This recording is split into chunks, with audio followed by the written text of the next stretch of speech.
పాఠం ఆ రోజు నుంచి ఈ రోజు వరకు దేవుడు చెప్తూనే ఉన్నాడు ప్రతి ఒక్క వ్యక్తి విషయంలో. మరి సౌలు ద్వారా లేకపోతే ఏలీ కుమారుల ద్వారా ఏలీ ద్వారా మనము గుణపాఠమును ఏం చేయాలంటే నేర్చుకోవాలా? హల్లెలూయా. అదే సమయంలో దావీదు ద్వారా దేవుని కనపరిచిన వారి యొక్క ద్వారా మంచి మాదిరి కలిగిన జీవితమును మనం ఏం చేయాలంటే అలవరుచుకోవాలి మన జీవితంలో. హల్లెలూయా.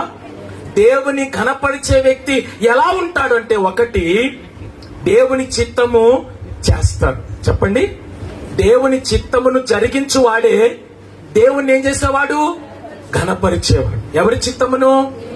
దేవుని చిత్తం. నీ చిత్తం కాదు, నా చిత్తము కాదు, స్వచిత్తము కాదు. ఎవరి చిత్తము?